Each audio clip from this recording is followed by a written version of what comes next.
Bismillahirrahmanirrahim. Assalamu alaikum. Khalid. Today is the 12th of January 2023.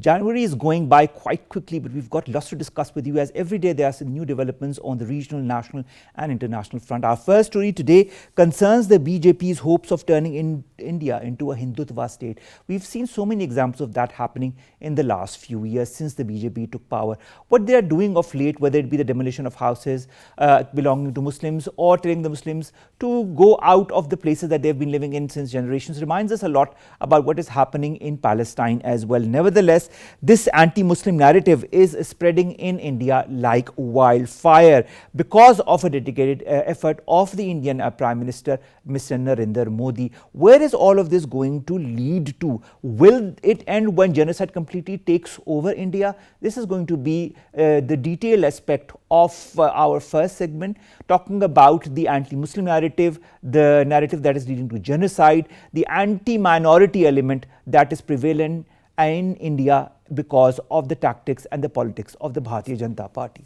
Our second story, ladies and gentlemen, today concerns Afghanistan. We've been talking about Afghanistan in different contexts, but today we'll be talking about from a security point of view and within Afghanistan as well. We've seen how at least 20 people have been killed after a suspected suicide bomber killed himself outside the foreign ministry in Kabul. This is the second such attack that has happened this year. But where is again all of this leading to? We know about the elements that are coming from Afghanistan into Pakistan and creating havoc, instability, and all the attacks that have been happening through different corners, and including the TTP and the ISIK. Nevertheless, in Afghanistan as well, who are the elements who are behind it? Is it just the ISIL, or are there other elements behind it that want to create instability within Afghanistan? How is Afghanistan going to cope with it all? This is going to be our second segment. Then finally, ladies and gentlemen, we are going to talk about our Prime Minister, Mr. Shehbaz Sharif, who is in the United Arab Emirates. He has met with the President of the UAE, where he has agreed to roll over the existing loan of $2 billion that was already there given by the United Arab Emirates. And the United Arab Emirates President has also said that he will provide an additional $1 billion loan to Pakistan. Under the current situation where Pakistan needs as much as possible from the different friendly countries, from the different quarters. We've seen how in the Geneva mood also different countries and different lenders helped Pakistan to come out of the current situation, helping those who've been affected by the floods as well as the current economic situation in Pakistan. So of course a step in the right direction and shows the gestures of our friendly countries that have always had a very strong and brotherly relationship with Pakistan. Let's come to our first story, ladies and gentlemen, and that concerns the anti-Muslim, the anti-minority elements present inside BJP and how they are creating havoc for the minorities within India. More in the following report. In the past few years, Hindu nationalist Narendra Modi and his Hindu Nationalist Party have tugged India far to the right away from multicultural foundation and self-styled secular democracy. While the rise of Hindu nationalist violence has led to uneasiness and fear among Muslims, Indian authorities, rather than catching the culprits, are arresting dozens of Muslims and demolishing their properties. The brutal Hindu nationalist BJP regime plotted to demolish houses of 50,000 Muslims in the middle of winter. Under severe international pressure and activism, India's Supreme Court has stayed an order which called for the mass demolition of over 4,000 homes in the hill state of Uttarakhand. All Pakistan Hindu Panchayat has condemned the mistreatment of Muslims in India. Human Rights Watch in its World Report 2022 stated that the Hindu nationalist BJP-led government used abusive and discriminatory policies to repress Muslims and other minorities and intensified and broadened their crackdown on activist groups and the media in 2022. The recent attacks on churches and Christians in Chhattisgarh, Karnataka and elsewhere post-Christmas and on New Year celebrations indicated continued violence against Christian minority with alarming regularity. The BJP government's promotion of Hindu majoritarian ideology provoking authorities and supporters to engage in discriminatory and violent actions against religious minorities, and thus India is inching closer towards state-sponsored genocide. We've heard of state-sponsored terrorism. We've also heard of state-sponsored genocide. Gregory Stanton has mentioned this quite a few months back. To talk about that and much, much more, we've been joined by Lieutenant General Raza Muhammad Khan Saab. He's a senior analyst. So thank you very much to have joined us. I understand that all the maneuvering that is being done by India and its leadership does not surprise you at all. And we also know that it is leading towards a genocide-like situation, as has been enunciated by Gregory Stanton quite a few months back. But is there no stoppage to the current state of affairs in India? Okay, Bismillah ar-Rahman ar-Rahim. First of all, about the Human Rights Watch World Report 2023, which covers the year 2022 about human rights violations in India. And as was said in your introductory remarks, that it is a very comprehensive report. And I think they need to share this with everyone at the United Nations and I think all the important capitals. It's a 712 pages report and it actually reinforces what we have been saying all along, that the plight of Indian minorities is really very sad, and the world needs to take attention. And unless they do so, then I think it's not only the Muslims or the Christians, but also the Sikhs and the Dalits and the tribals who actually collectively form half the population of India, and they are all discriminated against. And I hope that Indian friends and the big powers like the United States, like the bigger countries in the EU and others, they read this report in its entirety. If not, then I think the executive summaries must be read by them, by their representative, so that they can actually put pressures on them, and that pressure should be economic, political, diplomatic, and all kinds of pressure, and they should be able to prevail upon the present Indian government to change their stance towards their minorities, failing which I think India itself is going to be destabilized. But Raza Saab, the fact remains that we have discussed this very attitude of India, this discriminatory attitude that you've pointed out of India towards the minorities, towards the Muslims in particular for the moment, and also to a large extent towards the Sikhs and the Dalits. But nothing has happened. The report that you've mentioned, the Human Rights Watch report, the more than 700 pages report, has, I'm sure, been read by all the important quarters across the world, because the Human Rights Watch is a very important organization. Nothing happens. There have been countless reports in the past as well, indicating the amount of discrimination that is being done against the minorities, especially the Muslims, whether it be in the Indian illegally occupied Jammu and Kashmir Valley or whether it be within India itself. No reaction whatsoever, just statements that come from important spokespersons, and that is where all of this ends. I understand there is an economic collaboration or cooperation between the important world powers and India, but where does this red line end? I mean, where will these important powers, and when will they realize that it is high time to put some kind of pressure on India to change its tactics? Well, I think this is a crucial question, and actually it points at the double standards of some of the bigger Western nations, which keep lecturing others about human rights. And I think in many countries, which who are the bigger countries, influential countries, yearly reports by their governments are also published. And India makes a mention, in even in those reports. And I'm sure their foreign office and their government functionaries, they are aware of this. But as you said, other compulsions, whether they're trade compulsions or whether they are political geostrategic compulsions, maybe. It's geostrategic compulsions, and we are aware that as far as India is concerned, they have they look the other side. When it comes to these kinds of violations and whatever is happening in Kashmir, because they have been using India as a counterweight against China, and they are also looking at the economic sort of advantages that they can get from that.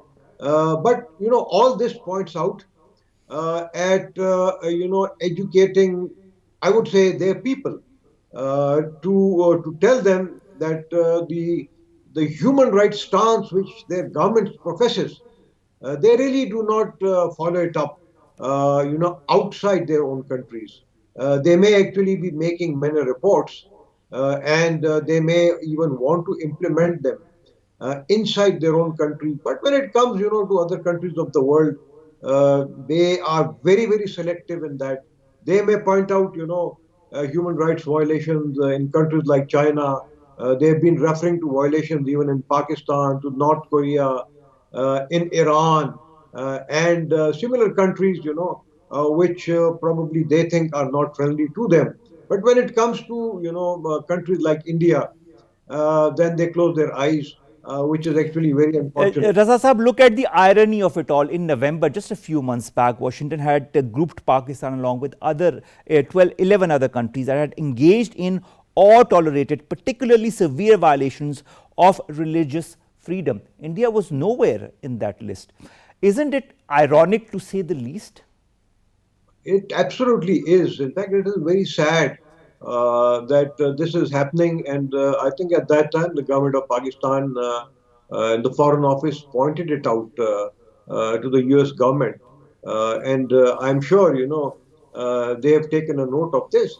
But all this is part of their official policies. And therefore, I think they prevail, the Indian government prevails there.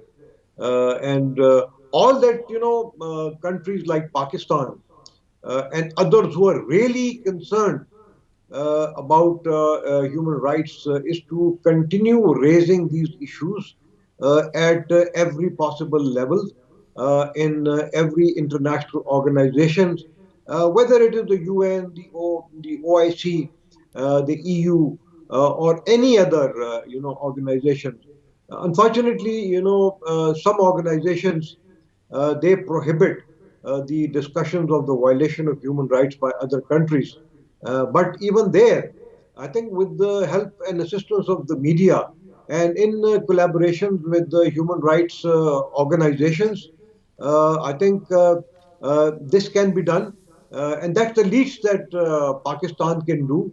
But there is a big obligations of the people of all these countries to actually rise up and face their government with the dual policies which they are following. But more important than that, I think the silent, the sleeping Indian media itself needs to wake up. But And Indian media, with due respect, sir, is following the dichotomies and the rules and regulations as set by the Indian government. And you don't see any differentiation as far as the attitude towards the minorities as seen through the different forms of media in India is concerned. We don't see any hue and cry, do we? Apart from the small number of voices that are heard, and those are also muted in one way or the other through different pressure tactics. yeah, absolutely. I think India needs to used to take pride in their independent media and their independent judiciary. I think that is no more now valid. And both the judiciary as well as the media are now not concerned with all these violations, which actually further encourages the Hindutva followers. And unless that encouragement, is removed, these kinds of activities will continue.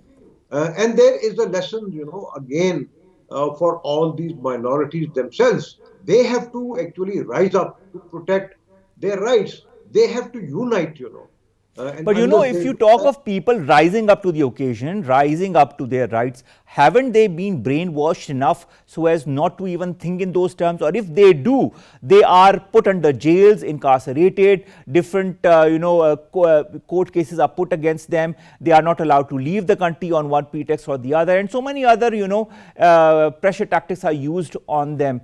Do you feel people have become afraid in India to raise their voices for the truth? yes, most of them they are scared, because as I said, the minorities amongst when I'm talking of all the minorities, 33% are multi-dimensionally poor, and at least 55% of the people who are in jails, they belong to the minorities, and therefore that's a very scary thing for them. But when they compare this predicament with what they can do, to fight for their rights, I think they need to keep their fears aside and rise up to the occasions. And they are a big number. As I said, they're nearly half the population of India. So if they unite, I think this fear that they have of going to prison and being their houses being demolished, that I think eventually is going to end. And I think they need to find whole leaders amongst themselves who can stand up to all these Raza mistreatment. Saab, you talk of leaders who can stand up with those people who are in a desperate situation. But this said, do you see any real opposition in India when you look at the Congress, when you look at other political parties, the AAP party or the other parties? Do you feel they are really trying to stand up to the BJP? Can they really withstand the pressure that the BJP is putting not only on the people of India but also on these parties? Yes, some of them are. But I would say again, there is another way, and that is that amongst the minorities, I think very, very influential people and some very affluent people, they are living abroad in some very important countries in the West, and they can raise their voices there, and their voices will be heard. Some of them are, politically very well connected. So I think it again is their moral obligation to speak for their countrymen who are being mistreated like that. And I think some of them are even doing that at great dangers to themselves, and particularly some very brave journalists one have been talking about. But I think it is not enough, and they need to actually do more to make sure that the Indian government can change their policies. But when will that do more? I mean, as far as the Indian Muslims and the Indians are concerned, happen? Because Gregory Stanton has very ably said a few months back that India is already in a genocide-like situation, and the way it is going forward, it won't be far away where the whole country will be embroiled in a genocide-like situation. When you look at what happens in Gujarat, when the number of around 500 mosques and shrines are destroyed, when you see what happens in Uttarakhand, when you see what happens in other places where the Muslim houses or their establishments where they used to live are destroyed, there is a deliberate attempt to sideline, to marginalize the minorities in India. Where and when will that red line, in your point of view, be crossed? When it will be no longer possible for the Indian government to revert back? I think probably that will be the time when people starts, rising and in rebellion against the government of India and start asking, for separation. And it is already happening, in northeastern states and You are seeing even. so many separatist movements, more than 10 separatist movements across India. If I'm not wrong, around 20 separatist movements are currently working across India. But doesn't India realize that the Indian government, despite their anti-Muslim rhetoric or the anti-Muslim, philosophy, the RSS philosophy and all that goes on with it, don't you feel they should may put a stop at certain points and understand what is in what goes for their people, what is right for their people, and what is right for their country before it disintegrates? Well, I think they're not concerned with what is in the interest of India. They are more concerned, like what is best for Hindutva followers and what is best for them to continuously rule India. And I think even if India disintegrates, but they continue to rule, I think it won't bother them much. So therefore, I think the unity of all minorities and all the opposition in India may be essential. If India has to be saved, if India has to save itself from disintegration, and I think that is a realization which should come to the people of India, their media, and the friends of India. Because if that happens, then I think it is not going to be right or good for anyone. Whether it You is talked of in friends of India or India, outside. Raza Saab. I'd like to refer you to what in 2018 Amit Shah said when Bangladeshi citizens had entered India illegally. And he said that they are infiltrating our country like termites. And I'd like to rephrase the word termites. Is this how the Indian government and the Indian BJP authorities think of Muslims, whether they be from India or from other countries across the world? Absolutely, this is what they said, and unfortunately, no serious note was taken of such statements, either in Bangladesh or at the level of the OIC, or Muslims living abroad in general. So these kinds of statements, and not only the statements but the actions that follow these statements, they must be taken very, very seriously by the leaders of the minorities, not only the Muslims but all other minorities. And I think what me and you are doing, that is actually a service. Probably, it is for the good of India. And the earlier that they listen to their critics, whether they're from Pakistan or some other countries or from the Human Rights Watch, it will be better for the people of India in general, even though it may not be good for the rulers of India.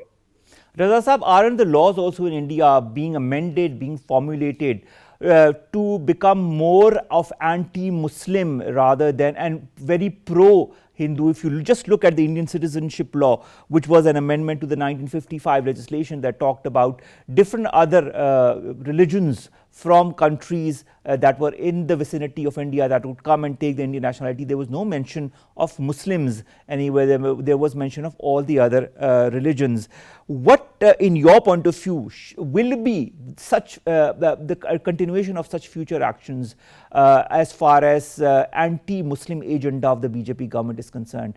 Are you foreseeing more such laws? Are you foreseeing more such anti-human gestures by the Indian government? Absolutely. I think because they have almost absolute majority, so they have been changing the laws, starting from the laws related to Kashmir, and then the laws related to interference in the religious affairs of the Muslims and other minorities, and whatever you said. But then again, all this has to be seen, whether it is good for India itself or whether it is bad for it. India is no more actually a secular country, although its constitution may be secular, but it is actually now the biggest theocracy of the world, which is should be a matter of concern for the entire world, and also for the people of India. And the earlier they can rise up to stop this carnage, the better it would be for them, for the world, and particularly for the people in the subcontinent. That is so true, Raza Saab. But I'd like to end with this term that you use, rise up. The current BJP government is surely rising up, where it is rising up to for the benefit of its Hindu population, of its anti-Muslim, anti-Christian, anti-Dalit, anti-Sikh population. And the way things are moving forward, there is going to be a huge havoc within India in the next couple of years, if not in the next couple of months. My plea, I'm sure, is your plea as well, that the Indian government realizes what it is doing, the effect that it is creating to its own country, to its own people, before it's way too late to help them in any way whatsoever. Thank you very much, Lieutenant General Raza Muhammad Khan Saab, Senior Analyst, Defense Analyst, to have joined us, to have talked to us about the plight of the Muslims in India and how the BJP government continues with various strategies in order to continuously perpetrate abuses on Muslims across India, one way or the other, the latest being the demolition of the houses. Let's come to our second segment, and that concerns our other neighborhood country, Afghanistan, where Pakistan has always stood by in the good and the bad times. What has happened in Kabul is that 20 people have been killed after a suspected suicide bomber killed himself outside of the foreign ministry in Kabul. Not the first incident, in fact, the second such incident that has happened. Who is behind it? We know. Why is it happening? This is a huge question mark, because there are also other elements that are infiltrating into Pakistan from Afghanistan. Can the Afghan government curtail, control such elements before they go out of control? More in the following report. Pakistan has always affirmed its resolve to peaceful, stable, prosperous and connected Afghanistan for sake of regional stability. Afghanistan is gripped by new security threats, and deteriorating security situation of the country is jeopardizing regional peace and stability. A string of Daesh attacks on foreigners in Kabul over the past 4 months shows the group's efforts to target international interest in Afghanistan. At least 20 people have been killed after a suspected suicide bomber killed himself outside the foreign ministry in Kabul in the second major attack in Afghan capital this year. The blast reportedly happened when a Chinese delegation was meeting the Taliban at Ministry of Foreign Affairs. Earlier, the Chinese-run hotel and residential complex in central Kabul came under an hours-long attack when 3 gunmen entered the multi-story building. A regional affiliate of the Daesh, known as Islamic State Khorasan province, claimed responsibility for the assault. Since September 2022, the group has claimed a number of similar attacks targeting Russian, Pakistani and Chinese diplomats and civilians in the Afghan capital. Taliban spokesman Zabiullah Mujahid recently claimed that Taliban government has killed 8 ISIL fighters and arrested several others in a series of raids targeting key figures. The interim Taliban regime has to prevent Afghanistan from becoming a launching pad of terrorism against other countries in accordance with Doha Agreement. Now, this deadly blast that has occurred outside the Foreign Office in Kabul has killed 20 people. This is the second such incident that has happened in Afghanistan. And of course, there are elements that are behind it. We also know that the security situation in Afghanistan is not secure as we speak. We also know that there are certain elements that are infiltrating into Pakistan from Afghanistan, and Pakistan has highlighted that time and again to its Afghan brethren. The fact also remains that Pakistan has always been on the side of its Afghan brethren since the last few decades. We also know how the different millions of people are still living in Pakistan since the last few decades. This said, the situation in Afghanistan since the Afghan Taliban government took power has not been that of strength or stability. None of the countries across the world has formally accepted the Taliban government because of the human rights abuses and other issues that the Afghan Taliban government is not complying with. The recently situation being that of education and the Afghan women that are not being given their due rights. This said, the security situation is also something that is quite precarious. Now, when we see what happened in outside the Afghan Foreign Ministry, and we also see that it was at a time when there was a Chinese delegation that was visiting. Is the intention of such elements manifold? Is it just targeting the Afghans, or is it also targeting the Chinese directly or indirectly? We've been joined by Brigadier retired Saad Muhammad Saab. He's a senior analyst. Sir, thank you very much to have joined us. Sir, the ISIS-K has gained notoriety or prominence as far as incidents within Afghanistan is concerned. What is the main ideology of the ISIS or Daesh as far as such incidents within Kabul is concerned? Afghanistan since the mid 70s, uh, because of foreign interference and foreign interventions, has become a place where international jihadists have found Safe appeal havens. there. They have safe havens, not only appeal in a certain segment of the population. They have found appeal there, and they have found recruits there. Unfortunately, we were also part of that program for quite some time. And we have also been hit by the same extremism over the last 3 decades that Pakistan has also suffered because of this policy of ours that we had followed. Now we have changed, but such elements that exist within Afghanistan cannot be, just wished away in a couple of years. And when you change policy, such policies have impact for decades.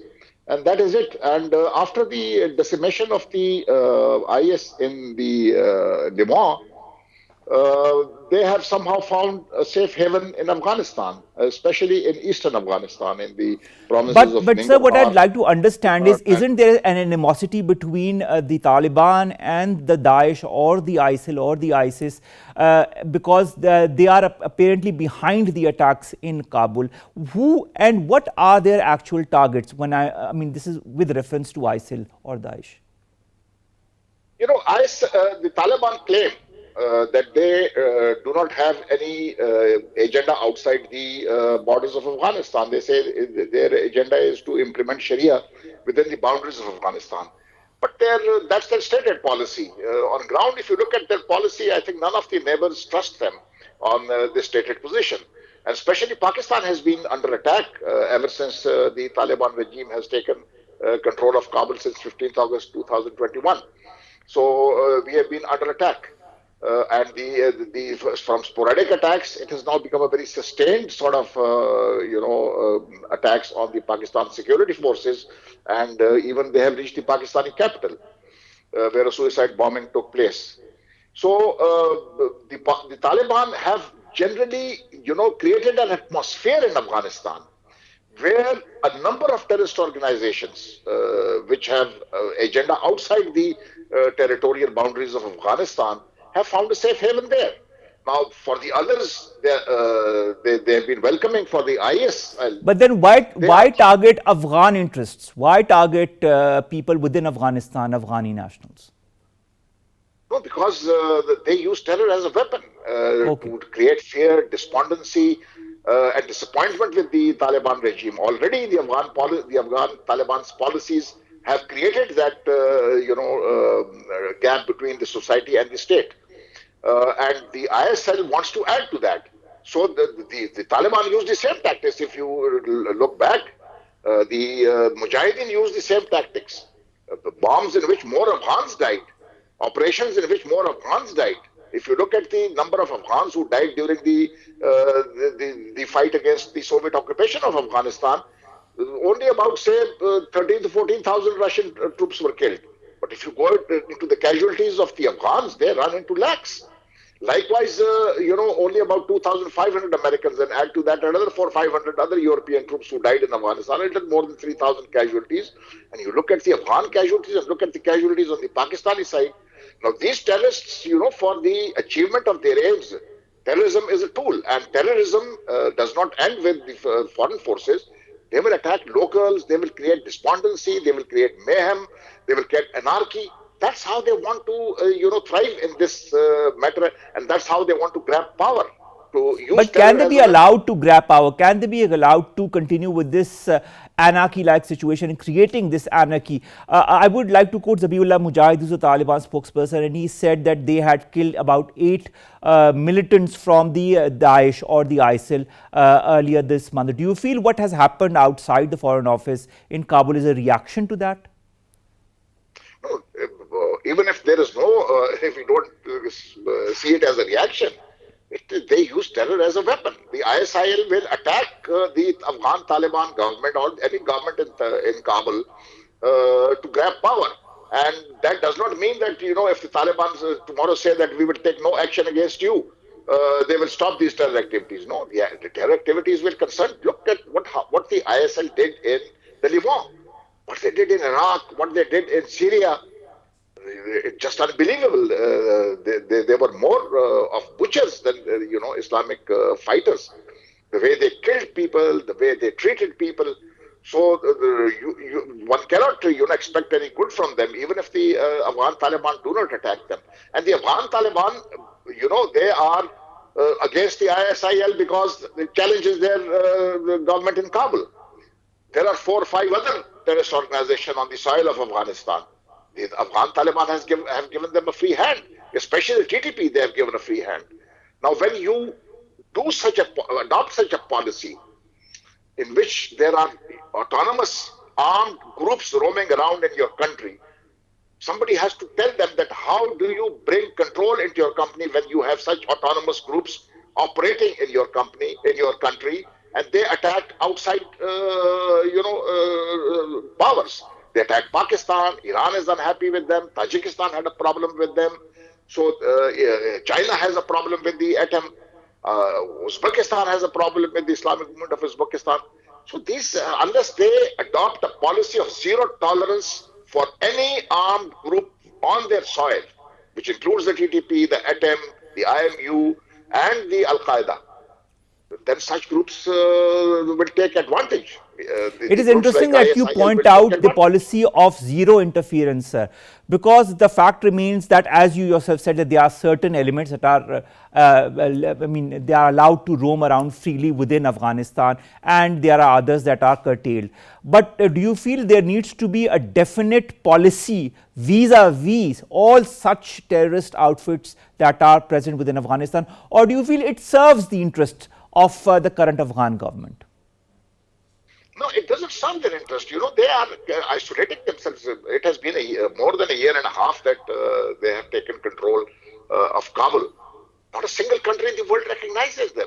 And the policies that they are adopting today in Afghanistan, it's absolutely bizarre.